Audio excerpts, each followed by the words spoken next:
Bueno, entonces a mí me parece importante que para hablar entonces de las fuerzas del mercado, es muy importante que ustedes desde su país, desde el modo de vida que tienen social y económico, pues aquí hay gente de todas partes, ustedes deben de tener muy clara la postura de lo que es mercado, de lo que es libre mercado, de lo que es economía de mercado, economía mixta, de lo que es comunismo, de lo que es socialismo, digamos, de esas diferencias tan básicas que la gente no las tiene muy claras y por eso uno ve tanta desinformación en las redes. Muchachos, nosotros no podemos, nosotros tenemos prohibido caer en el juego de las redes. A mí el grupo de microeconomía me gusta, pero a veces me desespera porque hay unas preguntas muy mal elaboradas. No hay preguntas tontas. Lo que hay realmente son preguntas mal elaboradas. Entonces, mucho cuidado con eso. Nosotros tenemos que manejar la información de otra manera. Por eso es que yo la mayoría de las veces ni siquiera opino. Entonces, alguien que vaya tomando nota y luego me acuerde, les voy a recomendar para que tengan claro este tema de estos otros sistemas económicos y políticos, les voy a recomendar un documental, son 3 capítulos, es muy interesante, luego podemos sacar un espacio también y conversarlos y discutirlos, yo les puedo montar los links al Classroom, entonces no me dejen olvidar montarle la serie de los 3 videos sobre capitalismo y socialismo para que ustedes se ilustren un poquito más, pues que eso no sea una clase, sino que ustedes se lo puedan ver en cualquier momento, lo encuentran en YouTube, o sea que está al alcance de todos. Listo, ok. ¿Por qué es importante? Porque es que el mercado opera, digamos, en una economía de mercado donde las preguntas fundamentales del qué, el cómo y el para quién, digamos, no lo contestamos las personas, no lo responde el Estado. Nosotros tenemos la potestad de tomar la decisión qué queremos hacer desde nuestra postura económica, qué nos queremos dedicar, en qué nos queremos especializar, en qué queremos dedicar nuestra capacidad intelectual, nuestra mano de obra. Digamos que esa es una de las tantas diferencias. Entonces es importante tenerlo claro para entender por qué se habla básicamente de las fuerzas del mercado. El mercado, según Mankiw, y yo estoy de acuerdo, es un buen mecanismo para regular la actividad económica. Esto también es importante que ustedes lo tengan muy claro y si pueden en algún momento hacer un repaso como el concepto de dinero evolucionado como medio de pago, el intercambio mismo, es bueno también que, digamos, que le hagan un poquito a eso, porque mi experiencia en la universidad no fue muy fuerte. Eso, digamos, en economía política nos lo mostraron muy rápidamente y luego hay que salir, digamos, a aprender. El texto de Homero Cuevas que yo les mencionaba hace un rato es un texto escrito en 1990 y Homero Cuevas tiene una definición de mercado muy interesante. Homero Cuevas habla en el concepto de mercado, dice que una característica fundamental es que haya un sitio geográfico. Yo entiendo esa definición y me gusta retomarla porque él nunca se iba a imaginar, además porque ya murió, no alcanzó a darse mucha cuenta, él no llegó a imaginarse que también el mercado iba a evolucionar. ¿Cómo? Pues él nunca se iba a imaginar un mercado digital, nunca se iba a imaginar que íbamos a comprar y a vender sin ver el oferente, sin ver el demandante, sin que la transacción fuera física, nunca de imaginarse una transacción digital más allá de un cajero electrónico. Entonces, en el momento en el que Homero, que digamos sigue siendo, pues es contemporáneo, pensaba y defendía la postura de que mercado tenía la característica de ser un lugar físico, digamos que ya no es. Entonces ahí el texto va perdiendo relevancia. Sin embargo, nosotros, ustedes que son de la era digital, pues entenderán que el mercado dejó de ser un sitio para convertirse en una situación. Entonces, para María Yanicet Balbín, el mercado es una situación que se conforma de qué? De unos integrantes en particular. ¿Cuáles? Los oferentes y los demandantes. ¿Quién es un demandante? Un demandante es una persona que tiene una disposición a comportarse como tal. ¿Cómo así? Tiene la disposición a demandar. Como sinónimo, ¿qué me sirve? Me sirve comprar, me sirve consumir, me sirve ser cliente, por ejemplo, comprador. Hay que tener claro también que el que compra no siempre es el que consume. Yo le garantizo que a muchos de ustedes les pagan la universidad. Significa que ustedes se supone son los consumidores y sus papás son los que pagan. Hay casos donde los papás pagan la universidad y usted no la consumen. Le voy a dar 3 ejemplos, los que nos estaban bataneando la charla de ahorita. Ellos no consumen educación seguramente, pero los papás la pagan. Entonces, ser consumidor no es lo mismo que ser comprador. Sin embargo, lo podemos meter dentro de la bolsa de demandante, ¿cierto? Entonces, un demandante es una persona que tiene una disposición a demandar. Eso es una condición psicológica. Yo estoy dispuesta a ir a comprar. Yo tengo una disposición para ir a un centro comercial, tengo la disposición para ir a un restaurante, tengo una disposición para ir a un teatro, para verme una película. Es una disposición. Lo mismo pasa con el oferente. ¿Quién es un oferente? Un oferente es el que produce, el que vende, el que distribuye. Otro sinónimo puede ser proveedor, puede ser distribuidor.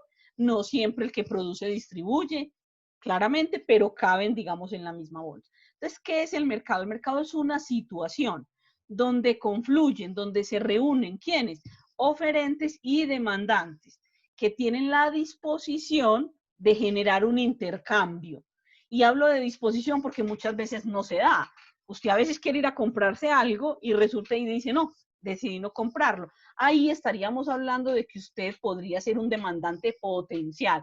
Usted hace parte de ese nicho de mercado que en cualquier momento seguramente podría consumir ese bien o ese servicio en el cual usted ha mostrado cierto interés. Eso es un demandante potencial.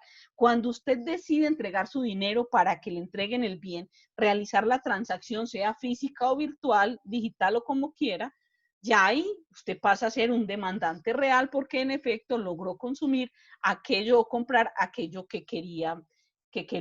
Entonces, digamos que para mí esa es una definición sencilla de lo que podría ser el mercado. Es una situación que se puede dar en cualquier parte. Yo no sé en sus países, pero en Colombia, donde mucha gente vive de la informalidad, en las aulas de clases llega algún compañero con una canastita, con dulces y cosas, y yo no tengo problema de que venda en clase.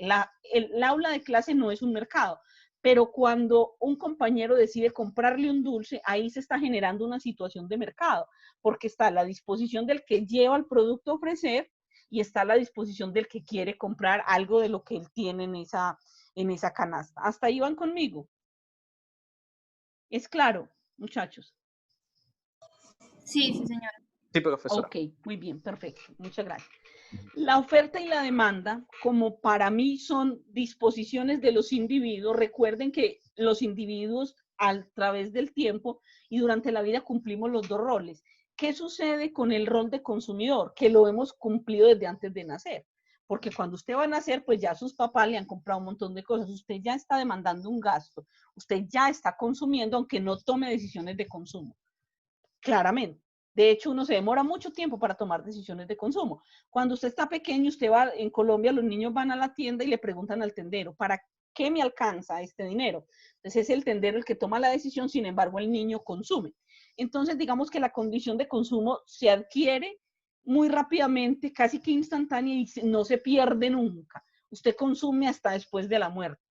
La condición de oferente sí ya no es tan sencillo. Terminamos siendo oferentes, pero no tan rápido. ¿Cuándo somos oferentes? Cuando estamos vendiendo algo. Lo que normalmente vendemos es nuestro talento, los que somos empleados, nuestra capacidad intelectual y demás. En ese orden de ideas, entonces todos a través de la vida cumplimos los dos roles, ¿ok? Entonces, en micro es muy interesante porque ¿para qué sirve la micro básicamente? Para que usted entienda de dónde va a salir eso que vamos a explicar ahora. Porque es que aquí simplemente te voy a hablar de la función de oferta y la función de demanda, pero esa parte cognitiva de cómo se construye la oferta y la demanda es lo que realmente vemos en micro, aunque se haga una formalización teórica, gráfica y matemática, que de eso hablaremos luego. Entonces, en el acto de demandar, hay infinitas variables. Cuando usted va a la universidad, a mí me hablaron de 4 o 5, pero con los años me he dado cuenta que las variables que determinan mi capacidad de demanda potencial o real son infinitas y cada vez aparecen más. Ahora, el modelo, al fin y al cabo, pues Como es una construcción sencilla de la realidad, pues no podemos meter en un modelo pues infinitas variables, ¿cierto?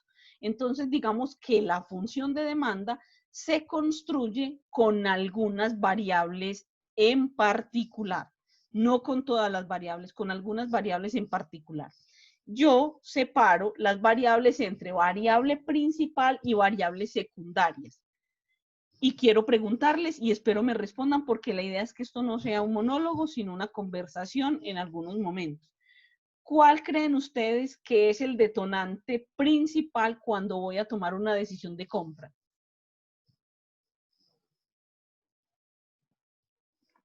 ¿Mis preferencias o mi renta? Muy interesante las preferencias, muy interesante la renta. Antes de la renta, cuando tú vas a una tienda, ¿qué es lo primero que preguntas? Precio. Buenas Precio. noches.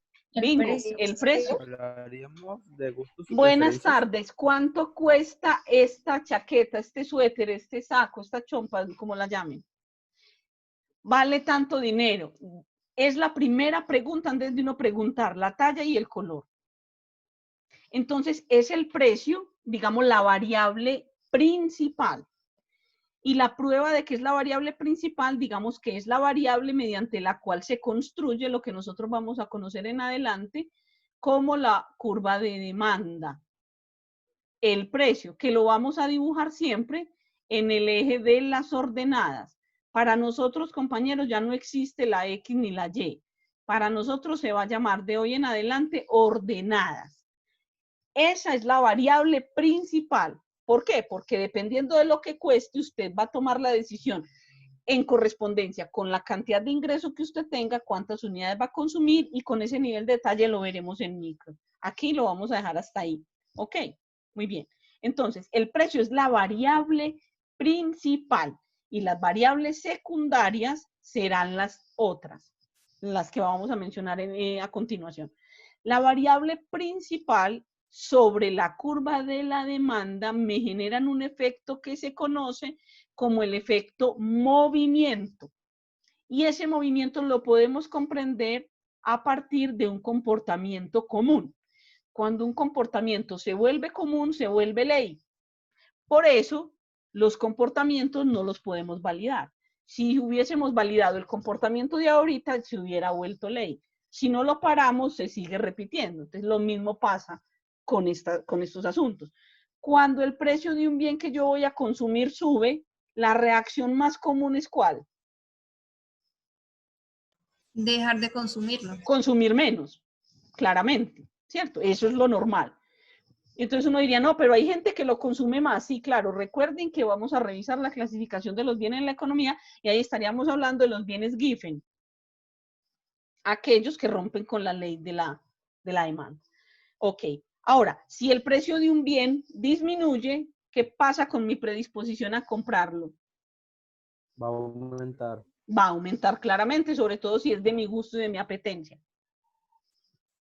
Perfecto. Esa relación que normalmente se da es a lo que nosotros le llamamos ley de demanda. Entonces, ¿qué es la ley de demanda? La ley de demanda es el comportamiento que tiene el consumidor frente al consumo de un bien o un servicio toda vez que el precio varía. Entonces, cuando el precio varía al alza, pues la cantidad a consumir disminuye, y cuando el precio varía a la baja, pues la cantidad a consumir aumenta. Hasta ahí van conmigo, ¿eso es claro?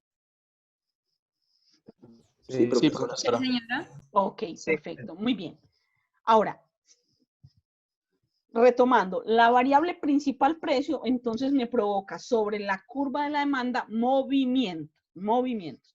Las otras variables secundarias, como lo mencionaría Mankiw aquí en el texto, él tiene un cuadrito aquí que a mí me gusta mucho. Mírenlo acá. Mírenlo acá. Entonces, las variables secundarias, ¿cuáles serían? Las que generan un efecto diferente. Ya no generan movimiento, sino que generan desplazamiento. Entonces, ¿qué dice Mankiw? El ingreso, claramente, cuando yo tengo un aumento en el ingreso, mi disposición a consumir, pues es mayor, sea de un bien o de cualquier otro. Eso me amplía, según micro, me amplía claramente mi restricción presupuestaria y mi cesta de bienes se podría ampliar sin ningún problema. Si se reduce, también habría un desplazamiento, solamente que sería un desplazamiento negativo, o sea, hacia la izquierda. Luego, para mí, serían los gustos. Si un bien me gusta o no me gusta. Si me gusta mucho, lo compro más. Si me gusta menos, lo compro menos. Aquí, digamos que aplican los bienes que están de moda, sobre todo en la Navidad, lo que se usa, en fin, para algunas fiestas en particular. Entonces, si se usa menos, se compra menos y porque gusta menos. Y si se usa más, gusta más, se consume más, obviamente. Ahora, los precios de los bienes relacionados. Muchachos, ¿a qué le llamamos bienes relacionados? Con lo que se puede sustituir. Bienes relacionados son Claro, a un sustitutos bien y cuál más. sustituto. Complementos. Complementario. Bienes sustitutos y bienes complementarios. ¿Qué son los bienes sustitutos? Los bienes sustitutos son aquellos que yo puedo sustituir entre sí, me van a cubrir o me van a saciar el mismo deseo, la misma necesidad, de una manera, digamos que manteniendo el mismo nivel de utilidad, de satisfacción que puedo recibir del bien. Y con el complementario son aquellos bienes que para cumplir su función pues tendrían que complementarse entre sí. Hay muchos bienes complementarios, diríamos que la mayoría, porque hoy día todo lo venden separado, entonces ahí hay una cantidad de bienes complementarios, como por ejemplo los celulares y los planes de datos. En mi época, que claramente no es la de ustedes estaban pequeños, yo estaba adolescente, cuando se empezaron a usar los celulares y la batería del celular venía aparte, ahora ya viene integrada, antes venía aparte. Ahí eran complementarios, ya no lo son, porque ya viene integrada. Ya si se acaba la batería, se acabó el celular, antes se podía cambiar la batería. Luego vienen las expectativas del mercado. El mercado nos da mucha información. ¿Qué expectativa del mercado frente a la demanda me está enviando el mercado hoy con el tema del COVID?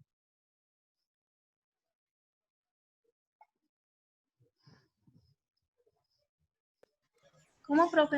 ¿Cuál es el mensaje? ¿Cuál es la expectativa que el mercado me está enviando hoy en términos de la demanda con el COVID? Una disminución en mis consumos. Perdón. Disminuir consumo con lo Disminuir que era antes, consumo. o sea, Sí. ¿De qué tipo de bienes, Carlos? por ejemplo, si es que antes utilizaba mi dinero que tenía para comprar de repente vestimenta o alguna moto, algún vehículo, esta vez utilizarlo, ahorrarlo para comprar quizás bienes de primera necesidad o algo que me pueda hacer Menos bienes de beneficio. lujo, menos bienes suntuarios, más bienes de primera necesidad, ¿cierto? Ok, a los que están pues escribiendo en el chat, yo sí me gustaría mucho que me hablaran porque yo no, pues no estoy mirándolo constantemente y chévere pues, pues también escucharlos, ¿no? Ok, muy bien, esas son las expectativas del mercado, tener la capacidad de leer el mercado. Cuando ustedes vean macro van a entender que cuando las tasas de interés bajan, el mercado le está mandando la señal de que por favor consuma. Y si suben, le están diciendo, y modere un poco, consuma menos, por favor, pero hay que aprender a leer, a escuchar ese motor de la economía que básicamente es el precio del dinero. Entonces, es muy interesante. El número de compradores. Obviamente, pues, para dónde va Vicente, para dónde va la gente. Entonces, el número de compradores en algunas oportunidades llama a aumentar el consumo y en otras oportunidades no. Entonces, también tienen que ver con los desplazamientos de la curva de la demanda hacia la derecha o hacia la izquierda. ¿Qué hay que resaltar aquí con los cambios de la demanda? Y es que los desplazamientos hacia la derecha de la demanda, digamos, tienen que ver con los efectos positivos y hacia la izquierda con los efectos negativos. En este caso, en la figura 4, este desplazamiento es un desplazamiento hacia la izquierda, pues debió haber sucedido un efecto negativo de algunas de sus variables secundarias, cualquiera que sea, de las que hayamos mencionado hace un rato, y lo que se ve en la gráfica B claramente es un de movimiento. Acá un desplazamiento y aquí un movimiento. El movimiento siempre es generado por la variable principal, que es la variable precio. Ok, en ese orden de ideas yo creo que podemos seguir con la oferta. Entonces la oferta, pues ya habíamos dicho que entonces la oferta, digamos, es una disposición a ofrecer un bien o un servicio. Bueno, ahorita en la demanda no definimos cantidad demandada, la cantidad demandada es en efecto las unidades que estoy dispuesta a consumir a un precio determinado y con la oferta, digamos que la cantidad son las que estoy dispuesta a ofrecer. Ok, con la oferta pasa una cosa muy curiosa y es que mientras en la demanda un precio bajo es la motivación para el demandante, pues en la oferta la motivación para el oferente es un precio alto.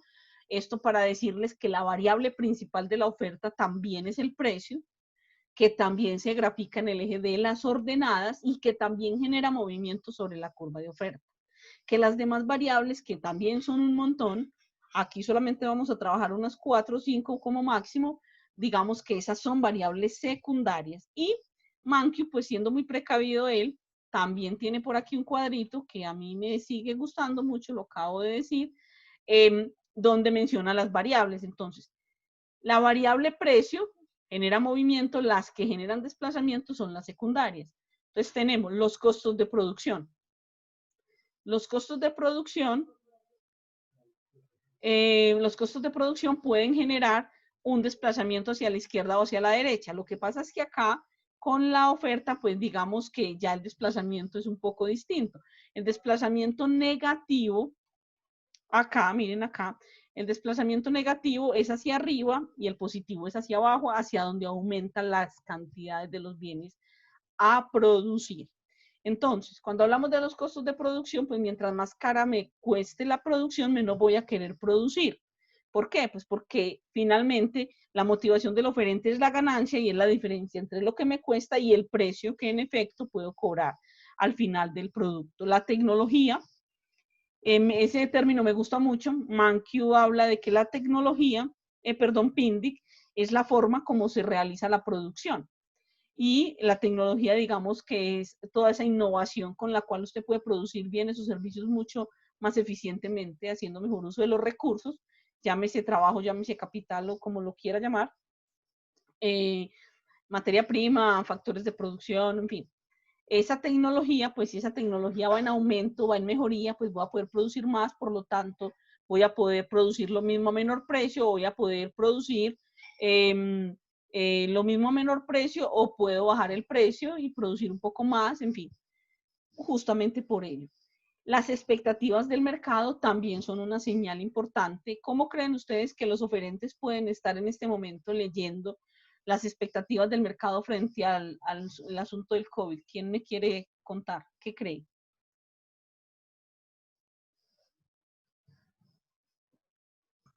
Bueno, en este caso los oferentes están optando por usar lo que es virtualmente, Sí. vender unidades. Y salir un poco del sector servicios, que es el que se ha visto más afectado, pues digamos el tema de la cultura, la recreación, el tema de los bares, y en fin. O sea, la palabra no me gusta, pero está muy de moda, se están teniendo que reinventar, pues porque la información y las expectativas del mercado le dicen, venga, ahí no hay mercado en este momento, el mercado está en otro lado. Y el número de vendedores, que en este caso lo llamaríamos la competencia, también son determinantes a la hora de tomar algunas decisiones. Entonces eso también es importante. Ok, ¿hasta ahí van conmigo? Sí, profesora. Muy bien, ok. Cuando la oferta y la demanda se encuentran, ya estaríamos hablando de equilibrio. Mire, cuando una persona, o cuando yo, por ejemplo, voy al mercado y quiero comprar algo, realmente yo lo que soy es una demanda. Yo me imagino que yo llevo en mi cabeza una curva de demanda y que en los almacenes me estoy encontrando un montón de curvas de oferta. ¿Dónde hay equilibrio? Cuando encuentro una oferta que logra congraciarse y logra saciar lo que yo estoy buscando.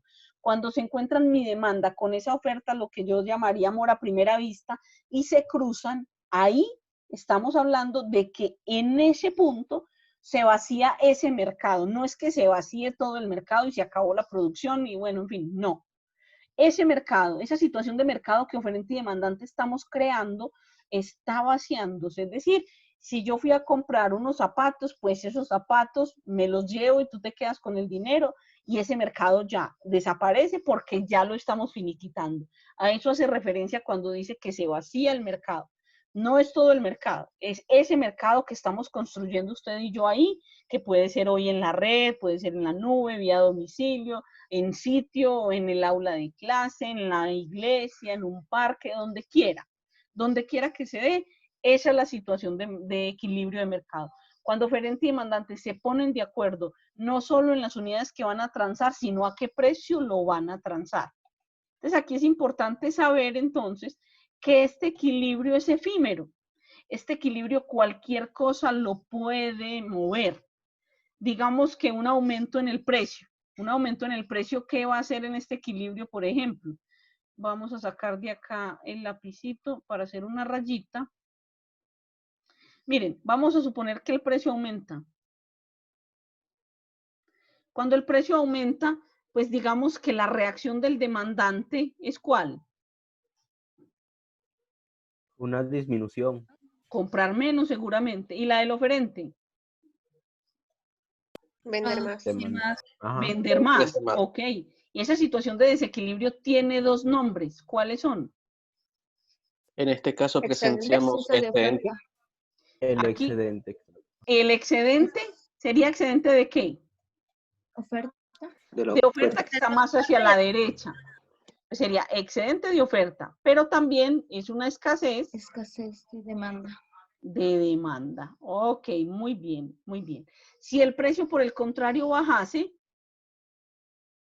pasaría algo similar con respecto al equilibrio.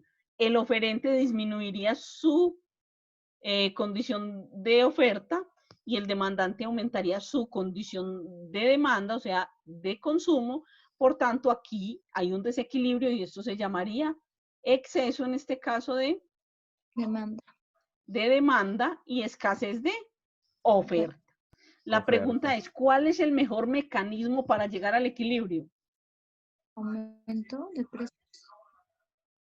El mejor mecanismo para volver al equilibrio va a ser siempre el precio. Por eso, cuando el mercado no está en equilibrio, digamos que es la primera opción. Cuando usted va a resolver un problema de desequilibrio, es la mejor opción. Usted va a ir a comprar algo y el precio que le ofrecen a usted no le gusta, usted le dice, venga, pues en Colombia se usa, en Ecuador yo estuve 10 días y allá no se usa mucho, no les gusta mucho. Pero en Colombia se usa mucho en la rebaja, ¿cuánto me va a disminuir? Y entonces empezamos en la negociación. Te rebajo tanto, tú me compras tantas, bueno, en fin. Hola. ¿Qué, Juan? Hola, volví. Ah, qué bien. Yo ya voy por aquí en escasez de oferta y demanda, compañero. Pero eso veo. Bueno, Y bueno, y nuevamente, tengo me 37 pero es muy... que hoy es un día difícil.